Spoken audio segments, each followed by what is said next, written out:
Welcome back, Clueless fans! A couple weeks ago, we dropped a video about 9 TGIF flops from the 90s. And yep, I put the Clueless TV show on that list. Let's just say, a lot of you had thoughts about that. The comments section kinda turned into its own debate club. The link to that TGIF flops video is in the description if you missed it. After reading your perspectives and digging deeper into the backstory, I realized it was only fair to give this series a second look. After all, why would a show based on such a beloved movie only last one season on ABC before bouncing over to UPN? In this video, we're gonna do our best to break down what actually happened and how it played out. But before we do get into that, if you're into deep dives on 90s pop culture as much as we are, don't forget to subscribe to the channel if you haven't already and hit that notification bell, because we're about to unpack one of the most fascinating adaptations in TV history. A saga involving network politics, casting shakeups, and of course, what happens when you try to stretch a cult classic into a weekly sitcom. I don't know why Dion's going out with a high school boy. They're like dogs. You have to clean them and feed them, and they're just like these nervous creatures that jump and slobber all over you. Ew! Get off of me! Ugh, as if! The story of Clueless begins in the most Hollywood way possible, with rejection. Before Alicia Silverstone ever made it onto the big screen, Amy Heckerling pitched the idea as a TV series about wealthy high school kids to Fox. The network took one look and basically said, as if. It's wild to think about now, but Fox, the same broadcast network that would later bring us teenage juggernauts like The OC and Glee, didn't see the potential in a show about privileged teenagers navigating Beverly Hills high school hierarchies. Maybe it was too soon. Maybe the satire just went right over their heads. Or maybe they just weren't ready for Heckerling's sharp cultural lens. When Fox passed on the offer, Paramount Pictures stepped in with a different vision. They wanted a movie. And thank goodness for that call, because what emerged was pure cinematic magic. The 1995 film captured something unique about mid-90s teenage life. A satirical, but still affectionate portrait of Valley Girl culture that resonated far beyond Beverly Hills. The movie's success proved that audiences were hungry for a smarter kind of teen comedy. It wasn't just pretty people in expensive outfits. It was about the universal experience of growing up, finding yourself, and realizing that popularity isn't everything. After the surprising but large success of the movie, the TV vultures started to circle faster than paparazzi at a Kardashian wedding.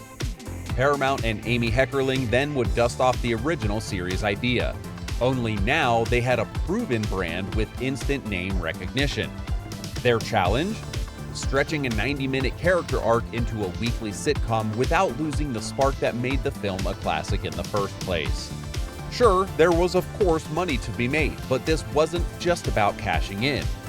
The mid-90s were peak TGIF, and networks were scrambling for shows that appealed to both teens and families alike. On paper, Clueless was the perfect fit. Wholesome enough for Friday night, but trendy enough to keep teenage eyes glued to the TV. Heckerling would go on to sign as an executive producer, which gave fans some comfort. The creator herself was still at the helm. However, television is a totally different beast than film, and even the sharpest of visions can get lost once it's filtered through weekly scripts, studio notes, and of course network demands. The premise was simple. Follow Cher Horowitz and her friends through the everyday dramas of Bronson Alcott High. Instead of one big character arc, the sitcom offered episodic stories about teen life, friendships, and Beverly Hills privilege. It was kinda like opening up the movie's world into an ongoing universe where Cher could reinvent herself every Friday night. And here's the catch. In the movie, Cher grew from shallow to self-aware, because that was the whole point. For TV, though, the writers had to hit the reset button, dialing her back to her pre-growth self so that she could learn a new life lesson every week. It kept the stories moving, but it also meant that TV Cher was stuck in an endless loop of personal growth spurts. The biggest question that faced the crew of the Clueless TV adaptation was simple, but sort of impossible to answer. Who could even replace Alicia Silverstone? She had become so synonymous with the character Cher Horowitz that to any viewer, imagining anyone else in those yellow plaid outfits was kind of like trying to picture anyone else besides Jennifer Aniston as Rachel Green. Unfortunately for the show, Silverstone wasn't available. After the movie, she signed an exclusive film deal with Columbia TriStar that kept her away from television. That meant the series had to find someone else who could capture Cher's essence while also making the role her own. No pressure at all, right? Enter Rachel Blanchard, a young Canadian actress who stepped into the role with her own bubbly charm and strong physical comedy instincts. Blanchard gave it her all, but from day one, she faced the impossible comparison to Silverstone's iconic performance.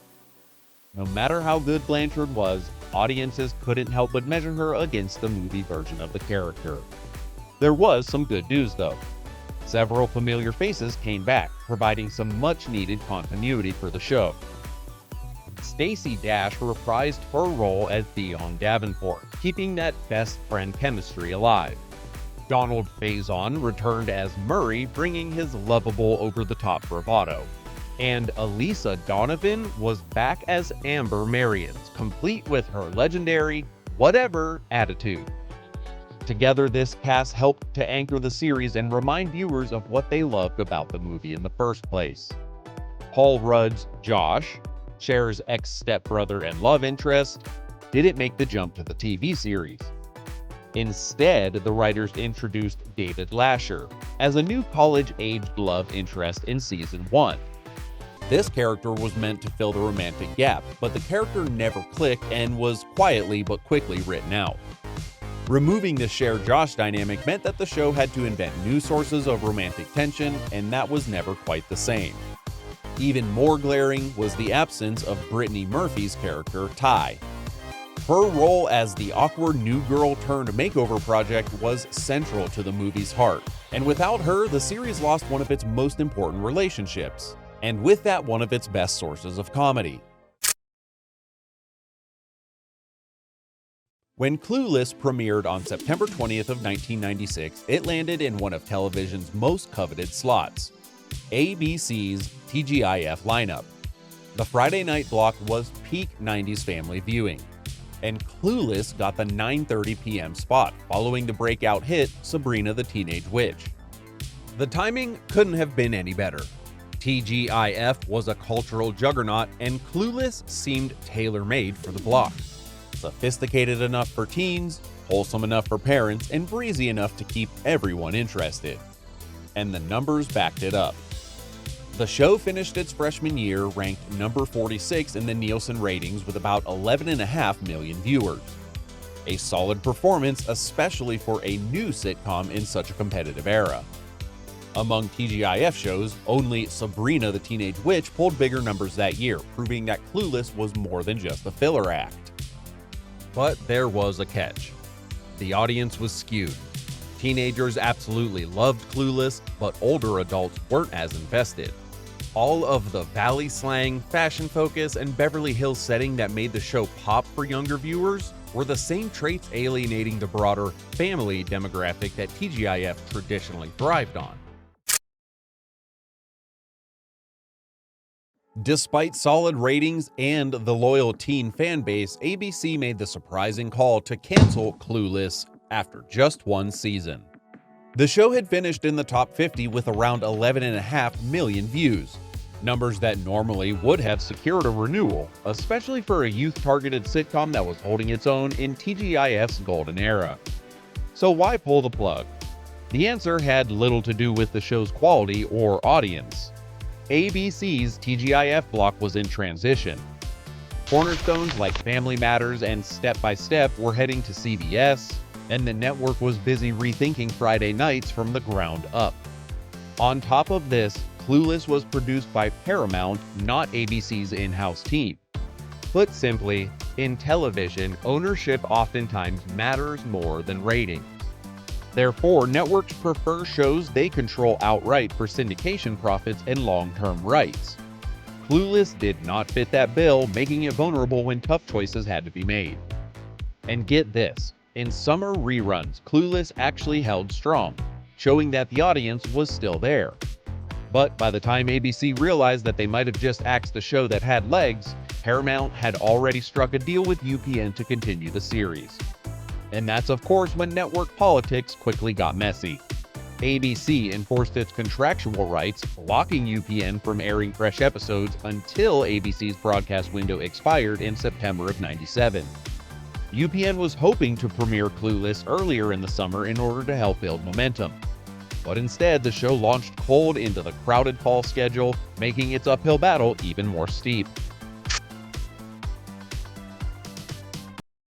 When Clueless premiered on UPN in September of 1997 for its second season, the show was billed as one of the network's biggest acquisitions. UPN positioned the show as a cornerstone of its Tuesday lineup, pairing it with Moesha, their most popular teen comedy. For a young network still building its identity, landing a recognizable brand like Clueless felt like a huge win. But success on UPN looked a lot different from success on ABC. While Clueless was busy averaging more than 11 million viewers during its TGIF run, UPN shows like Star Trek Voyager and Moesha typically pulled in much smaller audiences. Even if Clueless kept a fraction of its ABC viewers, it could still be considered valuable in UPN's ecosystem. The creative changes were noticeable immediately. Several key characters, Josh, Mr. Hall, Miss Geist, all just vanished between seasons, partly due to budget constraints, and partly because the show was refocusing into a tighter high school ensemble.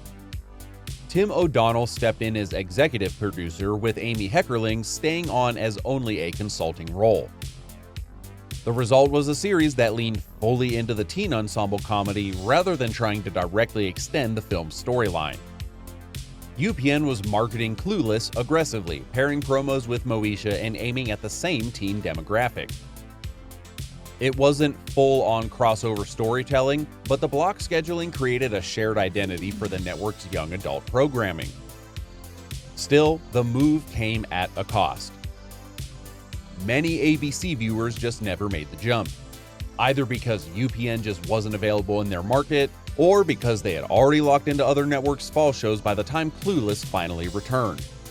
The delayed premiere, caused by ABC's contractual hold, only worsened the problem.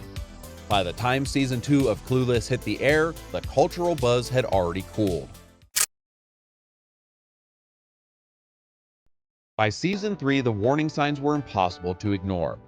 Clueless was only retaining about 25 to 30% of its original ABC audience, a steep drop from over 11 million viewers in season 1 to fewer than 3 million by the 1998 to 99 season. For UPN, that was still serviceable, but the trajectory made executives nervous. Several factors fueled the continual decline. The move from ABC to UPN had already cost the show a chunk of its casual viewers. Not every market even carried UPN, and those that did oftentimes put it on weaker affiliates. The delayed premiere robbed the show of its momentum, and once Clueless did return, it was competing against bigger and more established programming. Creative fatigue was also seen in the show. By its third year, the show had fallen into a very predictable pattern. Cher spots a problem, tries to fix it in her well-meaning but clueless ways. Chaos then ensues, and a neat little lesson wraps things up by the end credits. It did work as light entertainment, but offered little character growth to keep fans invested long-term. The absence of romance didn't help the show either. Cher did have boyfriends, but the show never gave a consistent or meaningful relationship in its later seasons. Without the Josh dynamic anchoring the story, the romance angle simply was very shallow and forgettable. This had almost no emotional appeal compared to the movie. All the meanwhile, the teen TV landscape was changing fast. Shows like Buffy the Vampire Slayer and Dawson's Creek on the WB were giving its younger audiences serialized storytelling, complex character arcs, and just higher production values. Against that kind of backdrop, Clueless looked increasingly old-fashioned. A glossy, joke-driven sitcom in a world where teen TV was quite suddenly evolving. Budget limitations would make the contract even more stark. The series simply couldn't recreate the film's stylish polish. Sets were smaller, costumes less extravagant, and storylines more constrained. While inevitable for television, it just reinforced the sense that this was a scaled-down imitation of a beloved movie. UPN canceled Clueless at the end of Season 3, with the final episode airing on May 25th of 1999. Unlike some TV series that bow out with a grand finale of some sort, Clueless ended with little fanfare. Just another school year wrapping up, leaving Cher and her friends' futures to the imagination. While the cancellation wasn't shocking given the rating slide, it still marked the end of one of the 1990s most intriguing adaptation experiments. For 3 years, television tried to bottle the lightning of Amy Heckerling's movie, and the results were, well, mixed. Critics were all lukewarm throughout. While some praised the concept and the returning cast, most of them agreed that the show lacked the bite and originality that made the movie special.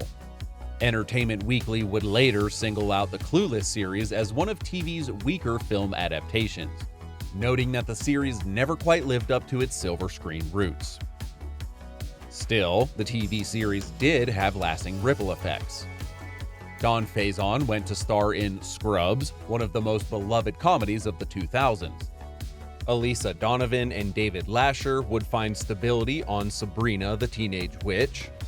And Rachel Blanchard, though always living in Alicia Silverstone's shadow, built a steady career for herself across TV and film alike. As for Clueless itself, it dipped briefly into syndication, but never built the second life enjoyed by shows like Sabrina or Moesha. Without strong rerun appeal, it quickly faded from regular circulation, therefore cementing its status as a 90s curiosity rather than a lasting staple. Looking back on this, the Clueless television series stands as a fascinating case study in things like adaptation, network politics, and the limits of stretching a cult film into a long-running sitcom. On one hand, it succeeded in extending the Clueless universe for fans hungry for more time with Cher and her crew. For 3 years, it did deliver a weekly dose of 90s teen culture, slang, fashion, and high school melodrama. All that perfectly bottled a moment in pop culture history. But this series also revealed the pitfalls of trying to replicate cinematic magic on TV. The film thrived on Cher's transformation, a full character arc from shallow to self-aware.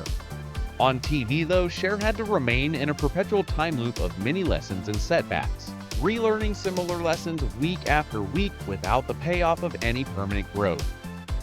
The network transition from ABC to UPN showed everyone just how much business decisions could shape creative outcomes.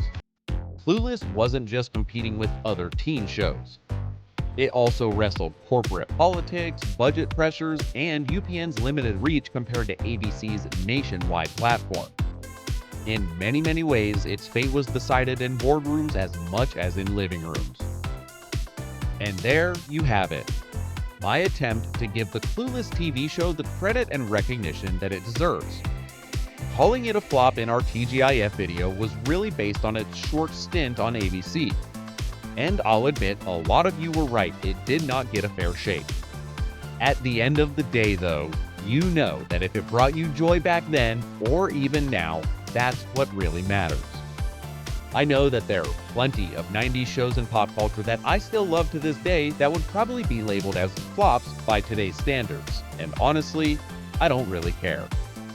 That's part of what makes revisiting this golden era of TV so fun. It's about the memories we share, not the ratings.